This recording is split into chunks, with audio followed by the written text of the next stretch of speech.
August 15th, Thursday. Luke 1, 39 to 56. For Christians in India, August 15th marks two important celebrations: the Assumption of Blessed Virgin Mary into heaven and independence of India.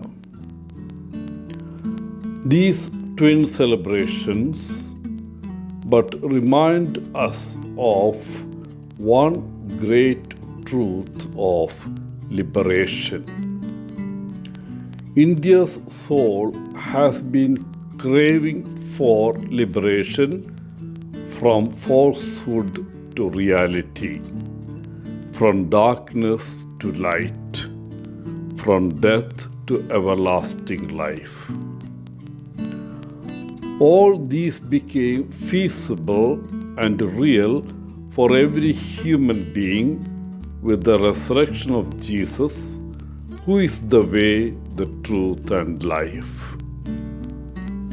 And Mary, the mother of Jesus, was privileged to be the first human being to enter into the promised glory with Jesus.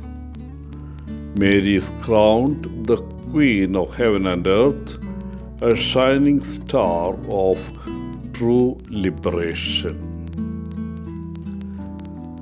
India became a nation on August 15th, 1947. The glorious past of India as the greatest nation in the world politically, religiously, and economically was obliterated by 200 years of British occupation. However, the spirit of the nation was incarnate in the man called Mahatma Gandhi, who restored the pride of Mother India through the path of non-violence and self-sacrifice. This great man drew inspiration from the gospel. Every Indian Christian has reason to be proud of Mother Mary and Mother India. Though the Church has always believed in the Assumption of Mary, the dogma was only formally defined by Pope Pius XII in 1950.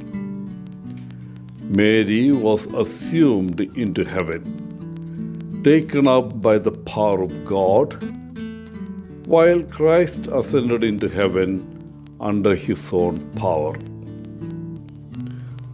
Saint John Damascene writes, "Today the Holy Virgin of Virgins is presented in the heavenly temple.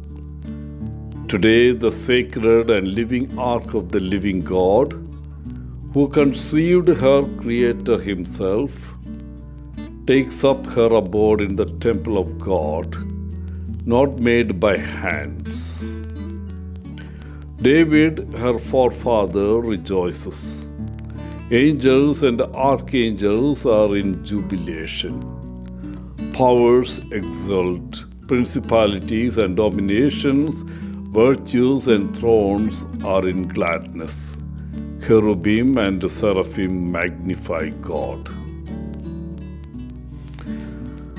The Assumption of Blessed Mother Mary is an invitation and a challenge for each one of us to focus our attention on things of heaven and transcendence and not get fixated with the cares of this world. To live a life of holiness and purity and seeking to do God's will at all times and in every situation. To share with the pain and passion of the Lord and become partakers in the salvation of the world. And to realize that to be holy and a saint is a call of every Christian, and we need to prioritize our life on them. Wishing you a happy feast and also a happy Independence Day. Father Paul, CSSR from Kerala.